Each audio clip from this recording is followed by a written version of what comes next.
कान्हा से बिछड़ने के बाद राधा का क्या हुआ? पौराणिक कथाओं के मुताबिक राधा को 1 साल की उम्र से श्री कृष्ण से प्रेम हो गया था। वे उनके दैवीय गुणों से परिचित थीं और जानती थीं कि वे भगवान विष्णु के अवतार हैं। इसके बावजूद वे उन्हें सांसारिक मानव के रूप में देखती थीं और उनसे अटूट प्रेम करती थीं। मामा कंस के वध के लिए श्री कृष्ण मथुरा गए और वहां पर कंस समेत सभी आताइयों का काम तमाम किया। इसके बाद वे मथुरा के राजा बन गए। वहां पर जरासंध के बार बार हमले होने पर वे गुजरात के द्वारका चले गए और वहां पर नया राज्य बसाया। कान्हा के जाने से टूटी राधा। जब कान्हा जी वृंदावन से विदा रहे थे तो राधा एक कोने में उदास खड़ी थीं। उन्होंने भगवान कृष्ण से कहा कि वे भले ही उनसे दूर जा रहे हैं, लेकिन वे उनके मन में हमेशा बसे रहेंगे।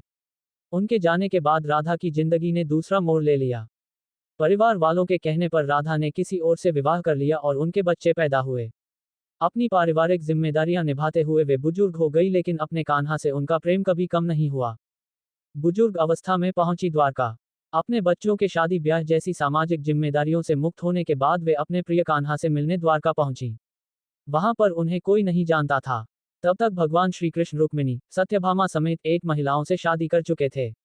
जब देवकीनंदन को महल में राधा को आने का पता चला तो वे बहुत खुश हो गए। लेकिन उन्होंने इस बात को किसी से जाहिर नहीं किया और संकेतों के जरिए राधा से हालचाल पूछा।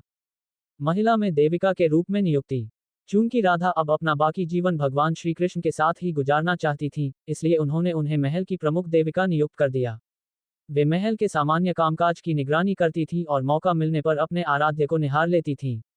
कई दिनों तक इस तरह चलने के बावजूद उन्हें अपना कान्हा से वह भावनात्मक जुड़ाव महसूस नहीं हो पा रहा था, जिसे पाने के लिए वृंदावन से इतनी दूर गुजरात पहुंची थी। काफी सोचने के बाद उन्होंने द्वारका छोड़ने का फैसला कर लिया। वे कहाँ जाएंगी और क्या करेगी, इसका उन्हें कोई भान नहीं था। उन्होंने भगवान कृष्ण से विदा ले और महल से निकल पड़ी। उन्होंने महल से दूर जाकर कान्हा जी के साथ दोबारा से आत्मिक संबंध स्थापित करने का फैसला किया था। बीमार पड़ने पर कन्हैया को पुकारा। धीरे धीरे वक्त बीतता गया। अकेलेपन, बुजुर्गावस्था और कान्हा से दूरी की वजह से राधा गंभीर रूप से बीमार हो गईं। जब उन्हें अपना अंत नजदीक नजर आया तो उन्होंने अपने प्रियतम कान्हा को पुकारा। राधा की पुकार सुनते ही भगवान श्री कृष्ण उनके पास पहुंचे। वहां पर उनकी दारुण हालत देख उन्हें बहुत दुख हुआ। उन्होंने उनकी मदद की इच्छा दिखाते हुए कोई भी मनोकामना मांगने के लिए कहा।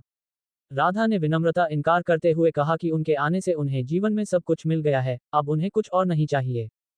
बांसुरी सुनते सुनते तोड़ दिया दम। भगवान श्री कृष्ण के दोबारा अनुरोध करने पर राधा ने उनसे बांसुरी की धुन सुनाने का आग्रह किया। राधा की बात सुनते ही कृष्ण जी ने बांसुरी निकाली और उस पर मधुर तान छेड़ दी। वे कई घंटों तक राधा को बांसुरी की मधुर धुनें सुनाते रहे। अपने प्रिय कान्हा की बांसुरी सुनते सुनते राधा में देह त्याग दी और आध्यात्मिक रूप से हमेशा के लिए भगवान श्री कृष्ण में विलीन हो गईं। राधा के जाने पर बिलख बिलख कर रोए श्री कृष्ण। उनका निधन होते ही श्री कृष्ण भी बिलख बिलख कर रोने लगे, जिससे उनकी आंखें लाल हो गईं। वे अपनी प्रिय राधा की मृत्यु को सहन नहीं कर पा रहे थे। कहते हैं कि राधा के जाने से श्री कृष्ण अंदर से इतना टूट गए कि उन्होंने प्रेम के अंत के रूप में अपनी बांसुरी तोड़कर फेंक दी और इसके बाद दोबारा कभी उनकी मुरली की धुन किसी ने नहीं सुनी।